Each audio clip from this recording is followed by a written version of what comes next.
Her husband opens the door, greets me at the door. She comes up behind him, you know, hugging his shoulder or whatever. She's like, come on in, Tom. Now, in my head, I'm like, we go together. You got a husband? We in a whole relationship and you got a husband? You my soulmate and you got a husband? So I'm walking in like somebody done stole my bike. Like I'm pissed off. Like I'm kicking stuff.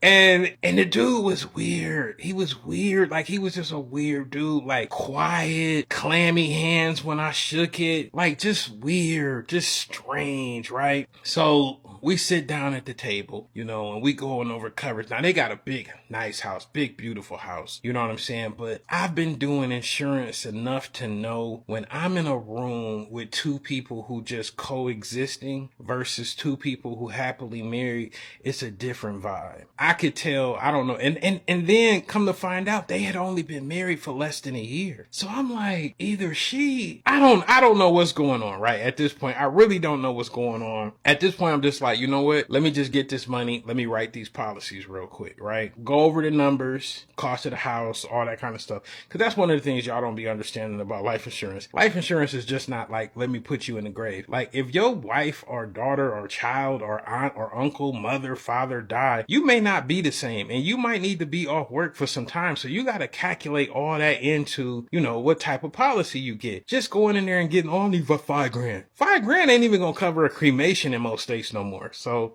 that's a whole nother video. I write the policy, and so we going over my burial guide. So the burial guide goes over all the different things, like different types of, you know, burial procedures, all that kind of stuff, what happens when a person dies. But in the back of it's a workbook with all these questions that you fill out, because most people don't have wills, but we still be needing to know what to do with your stuff. You know what I'm saying? And what you want done. And so like it got a whole bunch of questions like, who do you not want at your funeral? Who do you not want to speak at your funeral? What do you want to wear at your funeral? All these different questions, right? You know, the last question on the insurance policy is the beneficiary, right? And this always tells me what type of couple I'm dealing with. I asked her first. I was like, who do you want me to name as the beneficiary? Now she has altogether we did $1.8 million worth of coverage on her.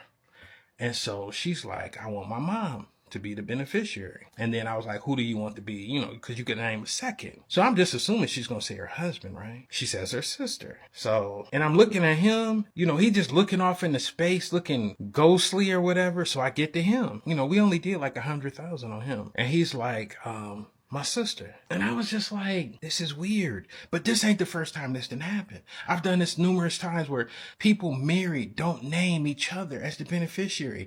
I mean, I guess that's the first sign that this ain't gonna work out. If you don't trust that, you know, you want to take care of the person you married to, right? The whole time, like, so we doing his paperwork, right? She's like behind me, leaned over with them warm big boobies on my back, pointing at the forms and laughing. And you know, like she was acting like my girlfriend in front of her husband. I don't know what was going on, y'all. Y'all just gotta stick with it. Cause I'm telling you, this story gonna take so many turns. Y'all gonna be like, Tom, why? All I can say was I fell in love with this girl. That's all I'm gonna say. Now let's get back into it. She's all up on me and she's cooking at the same time because she got family members coming over, right? So she going back and forth in and out of the room. And so I'm going over the questions with the dude, you know what I'm saying? And he just giving me like the most simplest forms and, you know, just like real, almost depressed. And so I'm thinking maybe they got problems, Her family members start coming over. So a few of her family members came in, her sister came in, like couple cousins or whatever. So I started talking with them or whatever. And so now look, anybody who knows if you had a black family and there's food being served, right? Everybody know that first plate goes to the husband or the mom or the father, the grandfather, something. That first plate should definitely not go to the insurance broker. And you definitely should not hand him the plate, lean over on his back and put them warm boobies on his back again, and then give him a hug and a kiss on the top of his bald head as you walk away.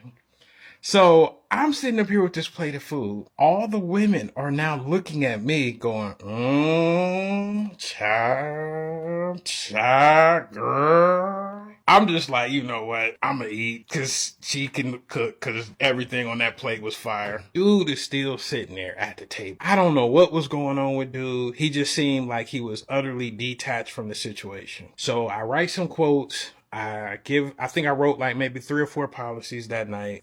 Actually made some decent bread, right? So I go to leave. She's like, let me walk you out. So we go and they got like this nice like mud room or whatever. So I'm putting my shoes back on or whatever. And she grabs my hand and puts it on her nether region. And she starts rubbing it. And she's just like, I really want more from you. And I understand this is weird, but there's so much more I have to tell you so that this makes sense. But just understand I am yours. Stay tuned for part 3. Yeah.